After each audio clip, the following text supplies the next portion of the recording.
Bienvenue sur Easy School, je suis Julien Bénistan, votre professeur de biologie, et ensemble nous allons voir les synapses. Après avoir vu donc les synapses de manière générale, nous allons parler de la jonction neuromusculaire qui est une synapse spécifique parce qu'en fait au lieu d'être entre l'axone et une dendrite, entre un axone et une dendrite, ça va être tout simplement entre un axone d'un motoneurone et une fibre musculaire. Et cette synapse neuromusculaire va permettre la contraction du muscle.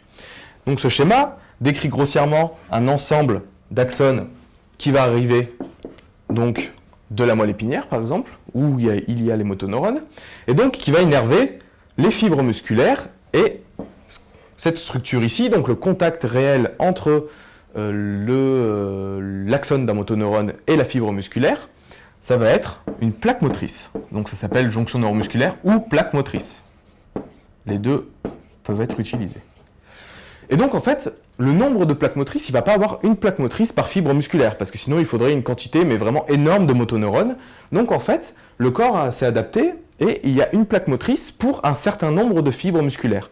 En effet, quand vous allez avoir une plaque motrice ici, les fibres musculaires en dessous, par exemple, et bien en fait la plaque motrice qu'il y a à cet endroit-là, et ben elle va permettre la contraction de toutes les fibres musculaires aux alentours. Donc c'est-à-dire que pour les muscles, par exemple, comme les muscles de la jambe, où il y a besoin d'une finesse de contraction relativement faible, et ben en fait, il va y avoir une plaque motrice pour plusieurs centaines de fibres, par exemple, alors que, en ce qui concerne les muscles de l'avant-bras, qui permettent le contrôle des doigts et donc qui permettent une motricité beaucoup plus fine, et ben il va avoir une plaque motrice pour une dizaine de fibres.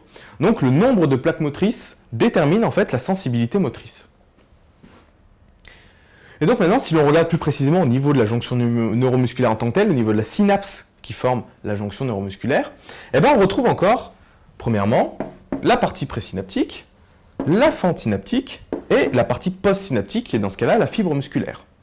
Donc si on regarde la partie présynaptique, on a donc l'axone du motoneurone qui arrive, avec ici la gaine de myéline, et donc le potentiel d'action va arriver plus précisément au bouton terminal, dans lequel il y a les vésicules de neurotransmetteurs, et dans ce cas-là, le neurotransmetteur, c'est l'acétylcholine, ou ACH. On peut voir aussi écrit sous cette forme.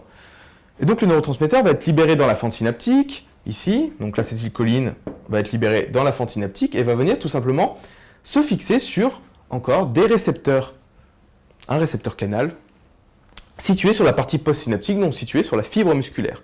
Donc ce récepteur canal va faire entrer un certain type d'ions qui vont en fait activer la fibre musculaire, dépolariser la fibre musculaire, et cette dépolarisation va permettre en fait la contraction musculaire.